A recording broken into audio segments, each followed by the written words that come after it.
सुजानगढ़ विधायक मनोज मेघवाल ने राजस्थान की विधानसभा में वित्त मंत्री दिया कुमारी द्वारा पेश किए गए बजट पर प्रतिक्रिया देते हुए ये कहा है कि यह केवल आंकड़ों का मायाजाल है जो विकास से काफ़ी दूर है। आप भी देखिए किस प्रकार की प्रतिक्रिया विधायक मनोज मेघवाल ने बजट को लेकर दी है। आज जो माननीय बजट राज्य की सरकार ने जो बजट पेश किया है और जिसे सदन में वित्त मंत्री दिया कुमारी जी ने जो पेश किया है, बहुत ही दिशाहीन बजट, विकास से दूर, थोथे आंकड़े और सबसे अधिक घाटे वाला बजट उन्होंने पेश किया।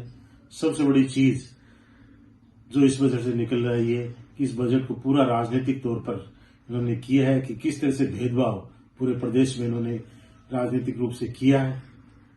शिक्षा, जो अहम स्टेट के बजट में शिक्षा और चिकित्सा दो अहम बंद होते हैं, उनकी घोर उपेक्षा हुई है। पूरे बजट में सिर्फ एक कॉलेज पूरे प्रदेश में बालोतरा जिले में खोलने की इन्होंने बात की है, जिससे पता चलता है किस तरह की इनकी सोच शिक्षा के प्रति। पूरे प्रदेश में एक भी नई स्कूल खोलने की बात नहीं की है, एक भी स्कूल को क्रमोन्नत करने की बजट में कहीं कोई बात नहीं। चिकित्सा क्षेत्र में नाम मात्र के मूल्यों में गिनने लायक चिकित्सा केंद्रों के क्रमोन्नत खोलने की बात की है।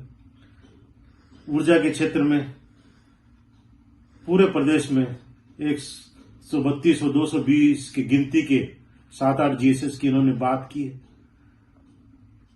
तो इस तरह से जो ये मेन सेक्टर है वहां इन्होंने बजट का कोई प्रावधान नहीं किया। पुरानी योजनाएं जो इनकी पिछले बजट की घोषणाएं थी कि जिसमें 9 नए स्टेट राजमार्गों की बात की थी, इस बार उनका बजट में कहीं उल्लेख नहीं है, उनके लिए एक पैसे का भी उल्लेख नहीं किया है। सीकर चूरू झुंझुनू जिले के लिए यमुना समझौते की इन्होंने बात की है, पर सिर्फ बात की है, बजट नाम पे उस पर भी शून्य रखा है। इसके अतिरिक्त जो इन्होंने बजट में जिस तरह से आंकड़ों का इन्होंने हेरा फेरी करके बजट बनाने का काम किया है, वो इस तरह से है कि पिछली बार जो 2025-26 के संशोधित इन्होंने आंकड़े इस बजट में दिए हैं, उसमें अब इन्होंने राजकोषीय घाटे को 72,492 करोड़ रुपए लेके गए हैं और जो 26-27 का अनुमान इन्होंने लगाया है वो भी आज तक का सबसे बड़ा राजकोषीय घाटा 80 करोड़ रुपए के लगभग का राजकोषीय घाटे की इन्होंने बात करी है आने वाले समय में। तो इससे इसे पता चलता है कि किस तरह से मिसमैनेजमेंट पूरा इनका पूरे प्रदेश में हो चुका है और पूरी तरह से आर्थिक मोर्चे पे सरकार फेल है। कर्जा इतना ज्यादा सरकार पे 2 सालों में इन्होंने चढ़ा दिया है कि उसके ब्याज में पूरा पैसा जा रहा है और इन्होंने जैसे तैसे करके इस अनुमानित जो है इसमें एफआरबीएम 3.7% से नीचे रखने की इन्होंने बात करी है, पर जो इन्होंने लिखा है कि इन्होंने जैसे तैसे करके 3.69% एफआरबीएम पर राजकोषीय घाटा इन्होंने सेट करने की बात करी है। पर जब मार्च 2036 में वित्तीय वर्ष खत्म होगा तब पता चलेगा कि इनका राजकोषीय घाटा कहां तक बढ़ गया। विकास से पूरा कोसों दूर ये बजट बनाया गया है। इस तरह से एक दिशाहीन बजट इस आज जो पेश किया है उससे पूरे प्रदेश में लोगों को घोर निराशा हुई है। चिकित्सा के क्षेत्र में भी घोर निराशा है कि नए सब सेंटर, नए चिकित्सा संस्थान खोलने की कोई बात नहीं है। इसके अतिरिक्त सबसे बड़ी चीज कि रोजगार की पूरे बजट में आपको एक शब्द देखने को नहीं मिलेगा कि आने वाले समय में रोजगार के लिए सरकार क्या प्रयास करिए, क्या बजट प्रावधान कर रहे हैं, किस तरह से नई नौकरियां खोल रही है। इस तरह से हर सेक्टर में देखें तो ये निराशाजनक बजट आज का जो है वो पेश किया गया है।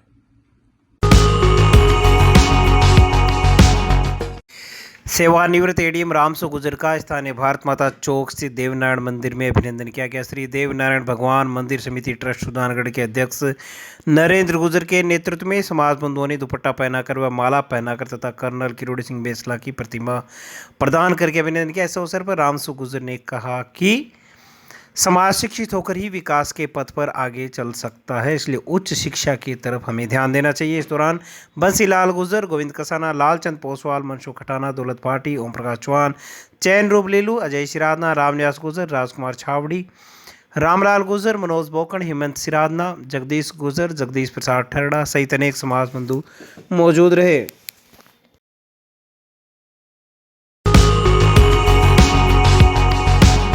जानगढ़ के निकटवर्ती गांव गोपालपुरा में नालसा मॉडल स्कीम के तहत राजस्थान राज्य विधिक सेवा प्राधिकरण जयपुर के तत्वावधान में जिला विधिक सेवा प्राधिकरण चूरू तथा जिला प्रशासन चूरू के सहयोग से 12 फरवरी को आयोजित होने वाले मेगा विधिक शिविर को लेकर अधिकारियों ने गांव का दौरा किया। प्रशासक सविता राठी ने बताया कि इस विधिक सेवा शिविर में एक ही छत के नीचे जनहितार्थ केंद्रीय एवं राज्य की योजनाओं के लाभार्थियों को लाभ दिया जाएगा। ज्योति कछावा ने बताया कि राजस्व, जलदाय, बिजली, ग्रामीण विकास, कृषि, समाज कल्याण सहित अनेक विभागों के कार्य इस शिविर में किए जाएंगे। चूरू जिला विधिक सेवा प्राधिकरण के विधिक सहायक प्यारेलाल न्योल ने बताया कि सुजानगढ़ में विधासर के प्रशासनिक अधिकारी शिविर में अपनी सेवाएं देंगे। वहीं तैयारियों में विकास अधिकारी रवि कुमार, मुकेश कुमार, रामन्यास कलेरी, विक्रम, नितेश, राजेश, बाबूलाल, श्यामलावटी, भिवाराम प्रजापत सहित अनेक लोग जुटे हुए हैं।